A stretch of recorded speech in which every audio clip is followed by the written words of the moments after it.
तुम्हारा अपराधी मैं हूं पार्वती। मैंने ही तुम्हारे पुत्र का वध किया है।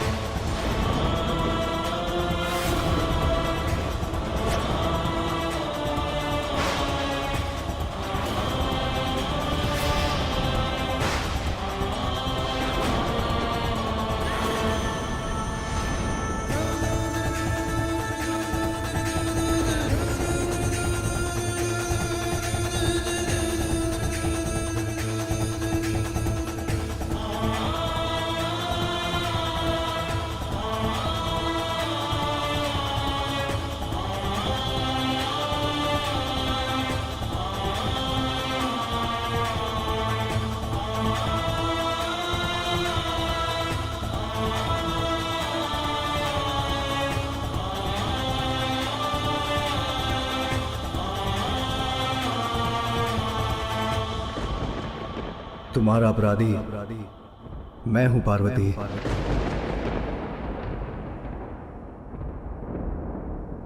आपने किया मेरे पुत्र का वध, किंतु क्यों स्वामी? ऐसा क्या अपराध किया था उस बालक ने? उत्तर दीजिए। मेरे पुत्र, उस अबोध बालक को प्राण दंड क्यों दिया आपने?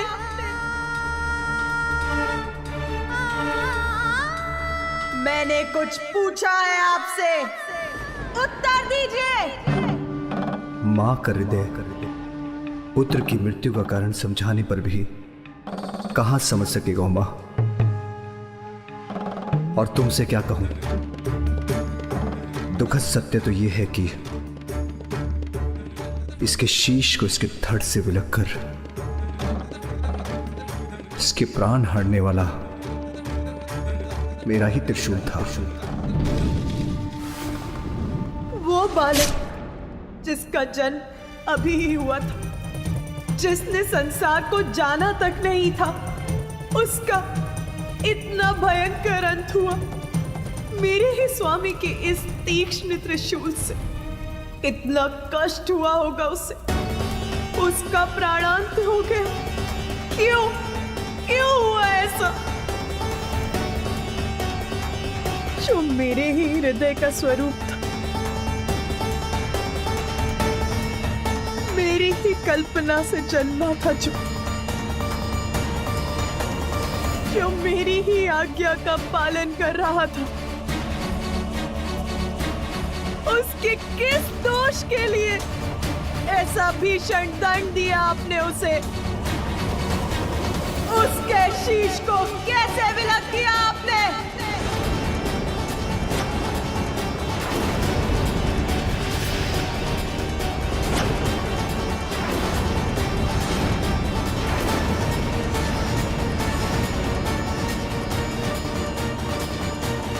माता महाशक्ति का क्रोध जागृत हो रहा है।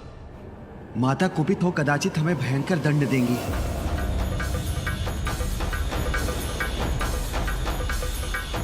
जो हुआ वो अत्यंत कष्टप्रद है उमा, किंतु नियति के चक्र से तो मैं भी मुक्त नहीं। ये मैं तुम्हें कैसे समझाऊं? हमें क्षमा कर दे माता। माता, हमसे बहुत बड़ी भूल हो गई। माता, हमें नहीं ज्ञात था कि ये बालक आपका पुत्र है। माता, इसने हमें और प्रभु को भी भीतर प्रवेश करने से रोक दिया था। ठहर जाइए, किसी को भी भीतर जाने की अनुमति नहीं है। माता, जब उसका विरोध कर भीतर प्रवेश करने का प्रयास किया तो उसने हम सभी को पराजित कर हमारी दुर्दशा कर दी। किंतु माता, उसमें दोष हमारा ही है। वो प्रभु ने तो मात्र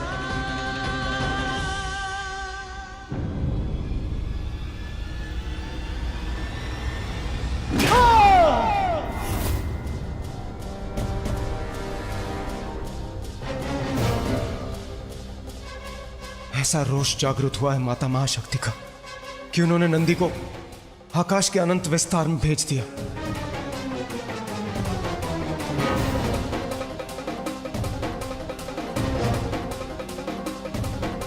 किसी को भीतर नहीं जाने दिया ना मेरे पुत्र ने। आप सभी के अनुसार ये था उसका अपराध।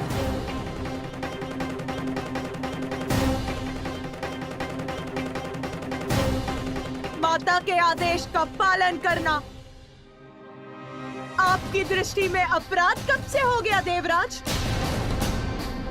मैंने अपने पुत्र को आदेश दिया था कि वो किसी को भीतर ना आने दे। बताइए मुझे, उत्तर दीजिए। क्या पूर्ण निष्ठा और समर्पण से एक पुत्र का माता की आज्ञा का पालन करना अनुचित है? इसके लिए तो उसे पुरस्कृत करना चाहिए था। और आप सभी ने उसे दंडित करने की स्थिति उत्पन्न कर दी। बिना तथ्य और सत्य जाने आप सभी उससे युद्ध कर उसे उत्तेजित करते रहे। तनिक धैर्य भी नहीं रखा गया आप सभी से।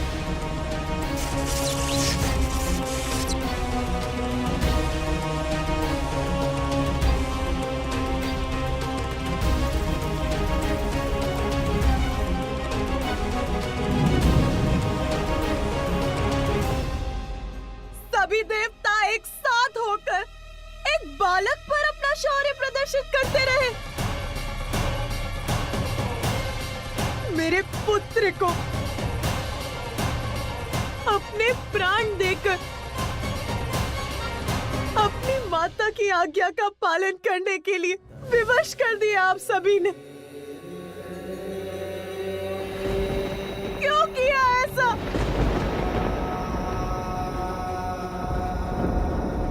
एक बार भी नहीं सोचा कि जिस असाधारण बालक ने आपको भवन में जाने से रोक दिया, जिसने अपनी शक्ति से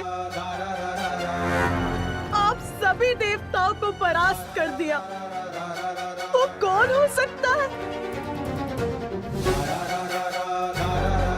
और यदि उसने आपको रोक ही दिया था तो थोड़ी प्रतीक्षा ही कर लेते।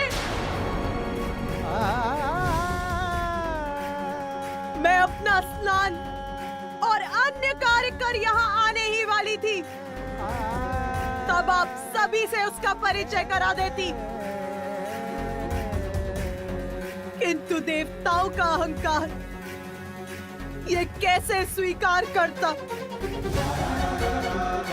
कि एक अल्पायु बालक उनकी शक्ति को ललकारने में सक्षम हो रहा है। बताइए मुझे, महादेव या उनके गढ़ों के भीतर न जाने से सृष्टि की किस महत्वपूर्ण लीला में बाधा आ रही थी? एक बालक से संघर्षरत हो गए आप सभी देवता। क्या यही है आपका पराक्रम?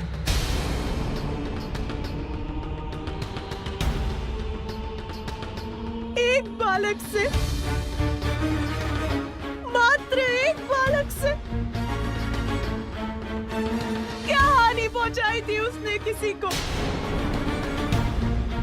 क्या वो आपसे आपका पद मांग रहा था देवराजेंद्र? मेरा पुत्र, मेरा कोमल हृदय, निष्ठावान, आज्ञाकारी पुत्र मेरा मेरी अपनी मां की आज्ञा का पालन भर कर रहा था। बताइए मुझे, क्या इस घटना के बाद संसार का कोई भी पुत्र अपनी माता की आज्ञा का पालन करेगा? क्या किसी भी पुत्र में इतना साहस शेष रहेगा?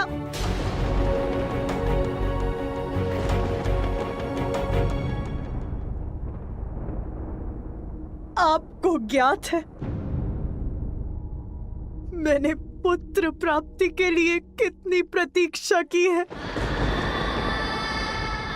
कितने समय से पुत्र प्राप्ति की प्रबल इच्छा रही है मेरे हृदय में। इसका तनिक भी अनुमान है आपको कि पुत्र प्राप्ति का वरदान प्राप्त करने के लिए मैंने कितने कष्ट सहे हैं? बताइए, है ज्ञात आपको?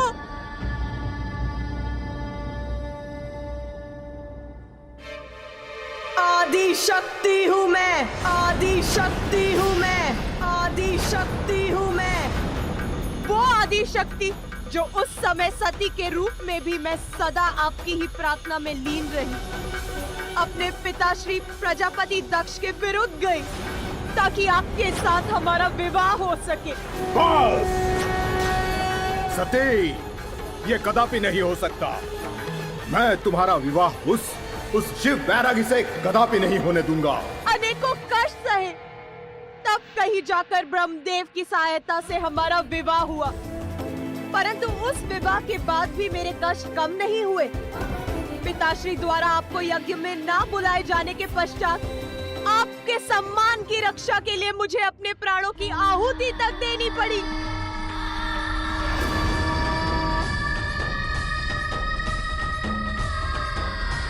सती का अंत अवश्य हुआ, किंतु उसकी इच्छा पूर्ण रही। इसीलिए मैंने पुनः जन्म लेकर आपको मनाने के लिए वर्षों तक तप किए, ताकि इस बार मेरे पुत्र प्राप्ति की इच्छा पूर्ण हो सके। किंतु आप वर्षों तक समाधि में लीन रहे। आपको तो इसका आभास तक नहीं था। किसी प्रकार पुनः आपसे विवाह हुआ और वर्षों पश्चात जब पुत्र प्राप्ति की कामना की तो देवता अपने संकट लेकर आ पहुंचे। हमें आश्वस्त कीजिए हे दयानिधान कि आपके और माता पार्वती के संयोग से कभी भी कोई भी संतान जन्म नहीं लेगी। मेरे प्रथम पुत्र को आपने उनके कार्यों में लगा दिया। मैंने कुछ नहीं कहा। मैंने द्वितीय पुत्र के लिए पुनः कठोर पुण्य व्रत तक किया। मुझे एक ऐसी संतान का वरदान दीजिए, त्रिमूर्ति के समक्ष गुण हो उसमें। तथास्तु। पुत्र पाकर एक माँ पुनः प्रफुल्लित हुई तो आप सबके साथ मिलकर स्वयं मेरे स्वामी ने इतनी निष्ठुरता के साथ मेरे पुत्र का वध कर दिया।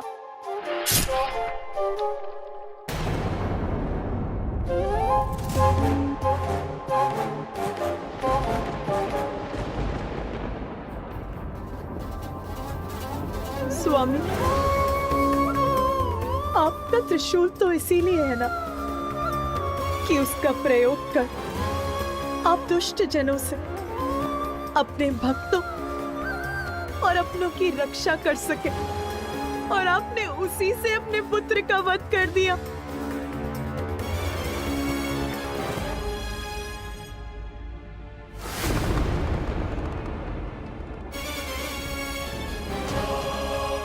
मुझे बताइए महादेव, क्या शीश विलक करने के सिवाय आप कुछ और भी कर सकते हैं?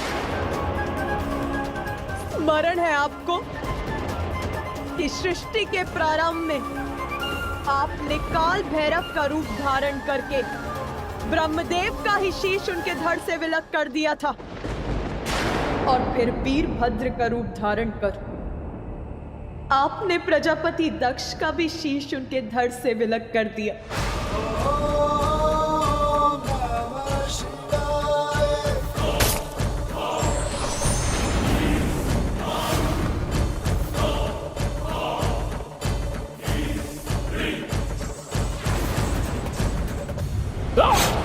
किंतु इस बार तो आप सभी सीमाएं लांघ गए।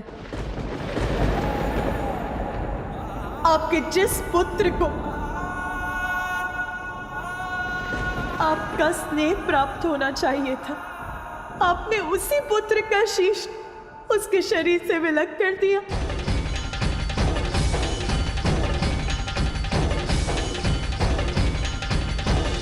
सर्वशक्तिमान है आप, ईश्वर है आप। तो उसका अर्थ ये नहीं कि जब आपकी इच्छा हो आप किसी को भी छत में छत कर देंगे।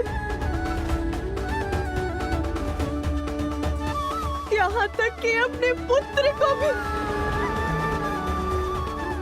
इतना भी नियंत्रण नहीं है आपको अपने क्रोध पर।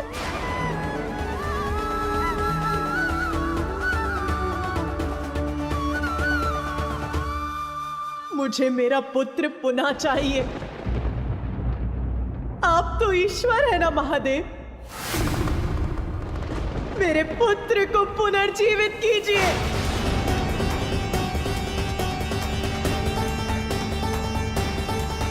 उसे पुनः उठकर मुझे मां कहने के लिए कहिए। कुछ करिए महादेव, कुछ करिए।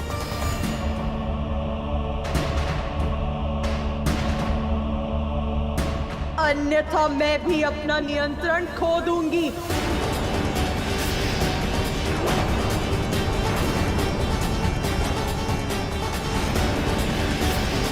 मेरा पुत्र, मेरा प्रिय पुत्र, मेरे सृजन से उत्पन्न हुआ मेरा पुत्र।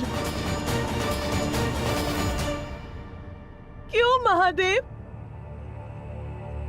क्यों क्यों किया आपने ऐसा? क्यों?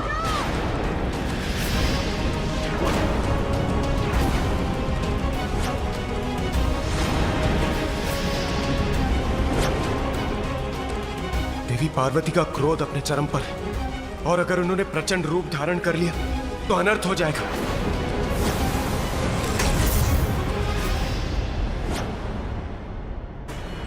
यदि आप उसे जीवन देना नहीं चाहते तो मैं जीवित करूंगी उसे।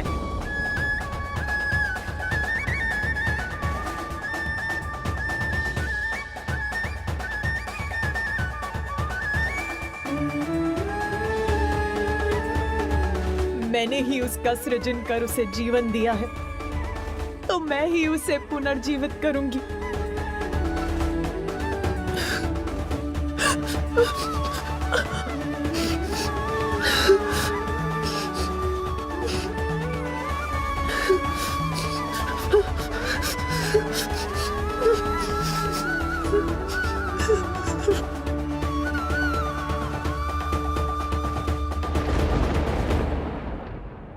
उमा, कैसे समझाऊं तुम्हें? तुम्हारे समस्त प्रयास निरर्थक हैं।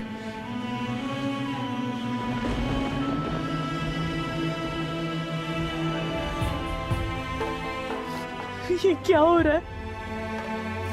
इसका शीश क्यों नहीं बना पा रही हूं मैं? उसे जीवन क्यों नहीं दे पा रही हूं मैं?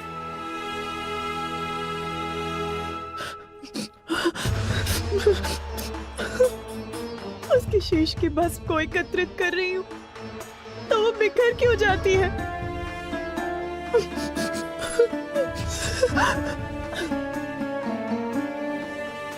रुक जाओ उमा, तुम्हारा प्रयास व्यर्थ है। उसकी मां हूं मैं। मेरा प्रयास व्यर्थ कैसे हो सकता है? ये शीश मेरे त्रिशूल के प्रहार से भस्म हुआ है, और मेरे त्रिशूल से भस्म होकर कोई पुनः जीवित नहीं हो सकता। इसका शीश सदा के लिए नष्ट हो चुका है। तो सब कुछ नष्ट हो जाएगा। यदि मेरा पुत्र जीवित नहीं हो सकता तो संसार भी शेष नहीं रहेगा। ऐसी विनाश लीला उत्पन्न करूंगी मैं।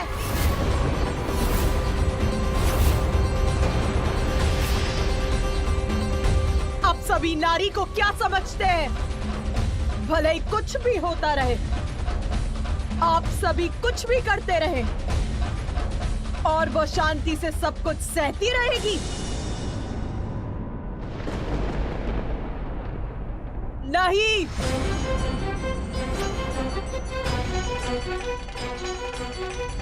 नारी संसार को जन्म दे सकती है तो उसको मिटा भी सकती है।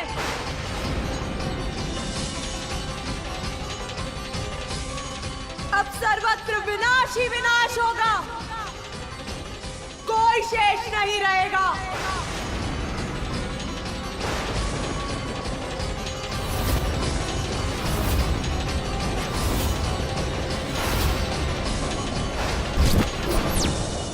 महादेव, देवी पार्वती का उग्र होना संसार के लिए उचित नहीं, उन्हें रोकिए। यदि वो महादेव के कहे को अनसुना कर दे तो आप ही उन्हें समझाइए प्रिय।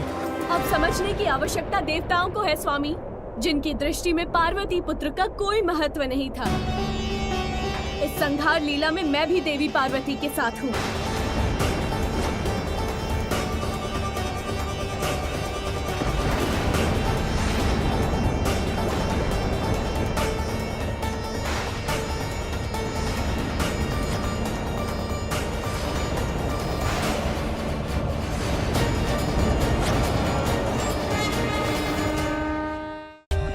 For more updates, subscribe to our channel, click the show links and enjoy watching the videos.